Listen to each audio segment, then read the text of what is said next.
Hello प्यारे बच्चों।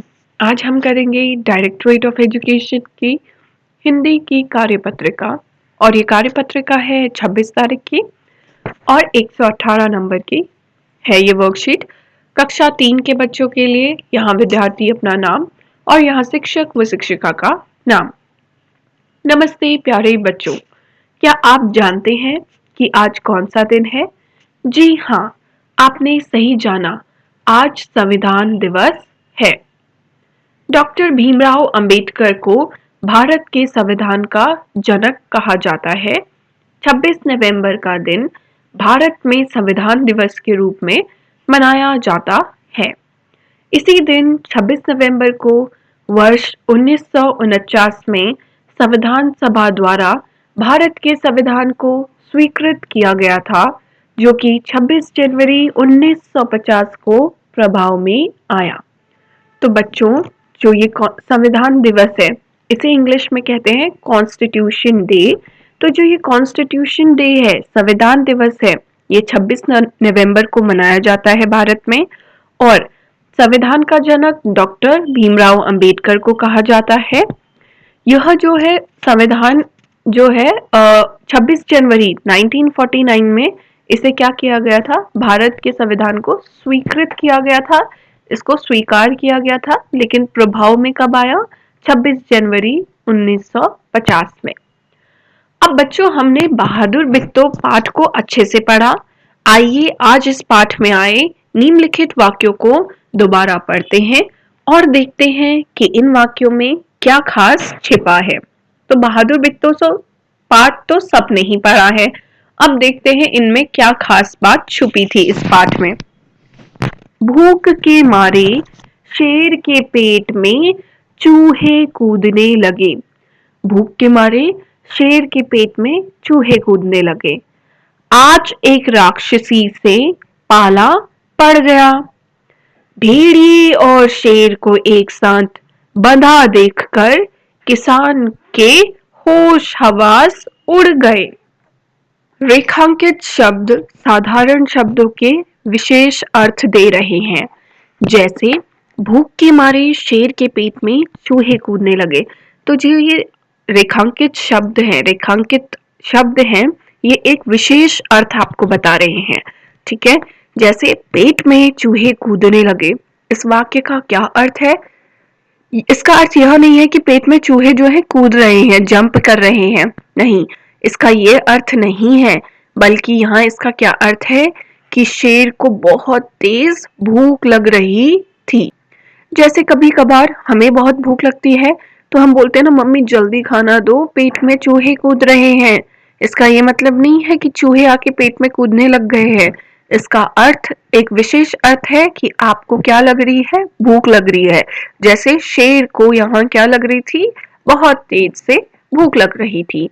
ऐसे ही आज एक राक्षसी से पाला पड़ा। तो पाला पड़ गया का मतलब है सामना हो जाना, उसके सामने आ गई। ठीक है, एक राक्षसी उसके सामने आ गई। वैसे ही भेड़िए और शेर को एक साथ बंधा देखकर किसान के होश हवास उड़ गए। ठीक है, अब होश हवास उड़ गए का ये मतलब नहीं कि पूरे होश चले गए, लेकिन तो इसका अर्थ है यहाँ पे कि उसके वो क्या हो गया? घबरा गया। जैसे ही उसने भेड़िए और शेर को एक साथ बंधा देखा, उसके तो वो हैरान रह गया, मतलब उसको क्या हो गया? व्याकुल हो गया। ठीक है, भयभीत हो गया। इसके इतने सारे, तो व्याकुल हो गया, अर्थ बहुत सारे हैं, घबरा गया। ठीक है, अब रेखांकित शब्द साधारण शब्दों को विशेष अर्थ दे रहे हैं। शब्दों को का ऐसा समूह जो सामान्य अर्थ न देकर कोई विशेष अर्थ प्रकट करे और जिससे वाक्य का क्या हो, और जिससे वाक्य रोचक व मजेदार बन जाए, मुहावरा कहलाता है। तो ये सब क्या है? मुहावरे हैं। क्या होता है? ये ऐसे शब्दों का समूह है, ग्रुप है, मतलब 2-3 शब्दों का समूह है, जिससे हमारा अर्थ अलग निकलता है, सामान्य अर्थ ना निकलकर। जैसे कि चूहे कूदना, मतलब चूहे नहीं कूद रहे हैं, उसका अर्थ चूहे कूदना नहीं है, लेकिन उससे एक अलग अर्थ प्रकट होता है, लेकिन वाक्य कैसा लगता है? मजेदार, रोचक। अगर मैं कहती कि उसको भूख लग रही थी तो शायद वो सेंटेंस, वो वाक्य इतना मजेदार नहीं लगता, लेकिन जैसे ही हमने कहा पेट में चूहे कूद रहे थे तो वो वाक्य बहुत मजेदार और रोचक हो गया। तो ऐसी ही वाक्यों के समूह को क्या कहते हैं? मुहावरा। ये कहलाता है मुहावरा। साधारण वाक्य है जैसे माँ बहुत गुस्से में है। माँ बहुत गुस्से में है एक साधारण वाक्य है, लेकिन अगर मैं मुहावरे द्वारा कहना चाहूं कि माँ गुस्से में है तो मैं कैसे कहूंगी? माँ गुस्से में लाल पीली हो रही है। माँ गुस्से में क्या हो रही है? लाल पीली हो रही है। इसी प्रकार फूला न समाना, इसका ये मतलब नहीं कि फूलते जा रहे हैं फूलते जा रहे हैं, नहीं, इसका अर्थ है बहुत प्रसन्न होना, बहुत खुश होना, प्रसन्न होना। ठीक है। अगला कमर कसना, इसका मतलब नहीं है आप रस्सी लाओ और आपने अपनी कमर कस दी, नहीं नहीं, इसका मतलब है पूरी तैयारी के साथ जुट जाना, बहुत मेहनत करना। ठीक है, तो पूरी तैयारी के साथ जुट जाना। इसी तरीके से पाला पड़ जाना, इसका मतलब है सामना हो जाना, सामने आ जाना। ठीक है। कोष्ठक में से उचित मुहावरा चुनिए और वाक्यों को पूरा कीजिए।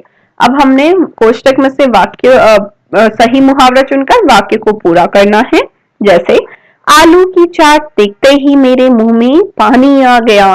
जैसे ही आलू की चाट देखी मुझे तो मतलब मन कर गया मैं खा जाऊं, लालच ही आ गया, मुंह में पानी आ गया। ठीक है।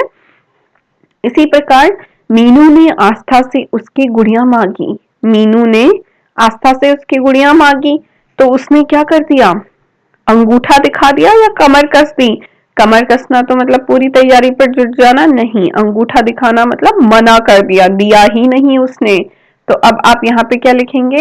अंगूठा दिखाना। ठीक है। अगला, राबिया ने मधुर गीत गाकर कार्यक्रम में डैश दिया। टांग अड़ाना या रंग जमाना, उसने अच्छा गाना गाकर महफिल में रंग जमा दिया, मजा ला दिया। ठीक है।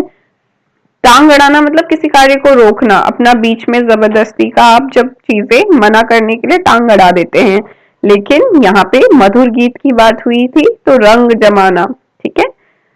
अगला, चित्र देखकर मुहावरा पहचानिए व झटपट उनके अर्थ लिखिए।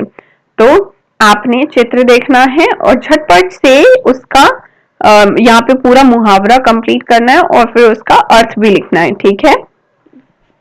आप लिखेंगे सिर्फ अर्थ और मुहावरे को सिर्फ पहचानेंगे। ठीक है।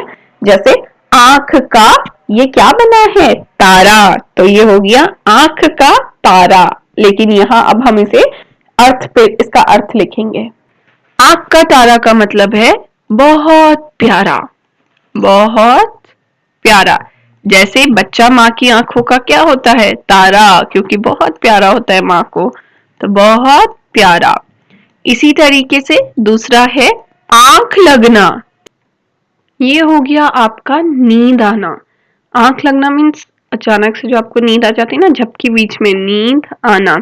तो कभी कभी होता है ना कि मैं बस चूल्हे में खाना रखकर आई ही थी तो मेरी आंख लग गई, मुझे नींद आ गई। ठीक है। इसी प्रकार ये है घोड़े। तो घोड़े बेचकर सोना, कभी कभी मम्मी कहती है ना, कहते हैं ना घोड़े बेचकर सोता है, तो वही बात है, घोड़े बेचकर सोना। इसका अर्थ है बेखबर या निश्चित होकर सोना, मतलब कोई खबर नहीं है, बिना टेंशन के, बिना किसी चीज के, बेखबर होकर सोना। ठीक है। बेखबर होकर सोना। अब मैं आपको लिख के दिखाती हूँ। बेखबर, खबर, निश्चित भी आप लिख सकते हैं, बेखबर होकर सोना, जिसे कोई खबर ना हो, बस गहरी नींद में सो गया हो, सोना। जैसे घर में आग लग गई लेकिन वो तो घोड़े बेचकर सो रहा था, उसे खबर ही नहीं थी, वो तो बस सोए जा रहा था। अगला है दांत खट्टे करना।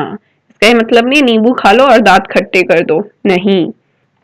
तो ये हो गया आपका दांत खट्टे करना, मतलब किसी को हराना या पराजित करना। हराना, हरा दो, उसको और क्या कह सकते हैं? पराजित या परास्त करना, पराजित करना। जैसे मैं कोई कच्चा खिलाड़ी थोड़ी हूँ, उसे क्या करके, उसके दांत खट्टे करके उसे हरा के ही दम लूंगा। ठीक है, उसके दांत खट्टे करके ही दम लूंगा। बच्चों, अगर आपने अभी भी चैनल को सब्सक्राइब नहीं किया है, नीचे रेड बटन है, उसे दबा दीजिए। आपको नोटिफिकेशन मिलती रहेगी और एक्सप्लेनेशन के साथ आपकी वर्कशीट भी सॉल्व होती रहेंगी। और इन वर्कशीट को समझना है, सिर्फ उत्तर उत्तर नहीं लिखना है। ठीक है, इतनी एक्सप्लेनेशन के साथ जो ये वर्कशीट सॉल्व की है, अगर आप समझेंगे नहीं तो कोई फायदा नहीं। ठीक है, अभिभावकों के लिए सुझाव है कि बच्चों को बताएं कि हमारा देश एक धर्मनिरपेक्ष देश है जो सभी देशवासियों को समानता का अधिकार देता है, चाहे वे किसी भी जाति, संप्रदाय अथवा धर्म से संबंधित हो। तो हमारे देश में अनेक जाति के लोग, अनेक धर्म के लोग रहते हैं, परंतु सभी को समान अधिकार दिया गया है। कोविड से बचने के लिए हाथों को साबुन व पानी से नियमित रूप से धोएं और चैनल को सब्सक्राइब करना ना भूलें। बाय बच्चों।